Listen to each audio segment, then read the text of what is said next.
আমাদের যে যন্ত্রটা দরকার হয় সেটা হচ্ছে এটা। এটা তোমরা দেখতে পাচ্ছ, দেখতে কেমন বলো তো? কেমন তুমি মুখে বলো এমনিতে, এটা দেখতে কেমন লাগতেছে? দুই দিকে কি চিকন, মাঝখানে কি মাঝখানে হচ্ছে মোটা। এই যন্ত্রটার নাম হচ্ছে পিপেট। এর নাম কি? পিপেট। এখানে দেখো এটার না লেখা আছে 10 মিলিলিটার। কয় মিলিলিটার? 10 মিলিলিটার। আর এখানে এই উপরে একটা গোল চিহ্ন আছে, রাউন্ড করা আছে। অর্থাৎ আমরা যে কোনো সলিউশনকে এটা কিন্তু মুখ দিয়ে তুলতে হয়।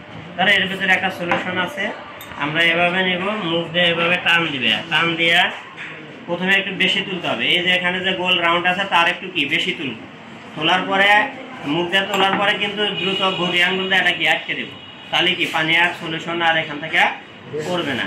তারপরে আমরা ধীরে ধীরে ধরো একটু লুজ করলে এখানে ফোটায় ফোটায় পড়তে থাকবে।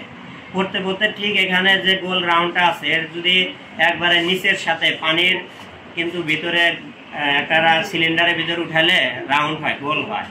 পানির দুইটা ভিতরে একটা নিচে থাকে রাউন্ড, আর একটা কি থাকে উপরে একটা দাগ থাকে। নিচের দাগের সাথে আমাদের এখানকার যে দাগটা আছে এটা আমরা মিলাবো। যদি মিল হয় তাহলে মনে হবে যে এটা কি অ্যাকুরেট 10 মিলিলিটার। এই যে আমি যে এটাতে বলছিলাম, এটাতে যদি 10 মিলিমিটার কেউ মাপে তাহলে দেখা যায় যে সলিউশন এটা ঢেলে দিলে তখন দেখবে যে একটু কম বেশি একটু থেকে যেতে পারে এর ভিতরে, তখন কি কম হতে পারে। আর এটাতে দিলে কি পুরাটা এর ভিতরে চলে যাবে। এই জন্য আমি বললাম যে মেজারিংয়ের জন্য 10 মিলিলিটার হোক, সেটা 25 হোক, 50 হোক, সবচেয়ে বেটার হলো কি পিপেট দিয়ে কাজ করা। কি দিয়ে কাজ করা? পিপেট।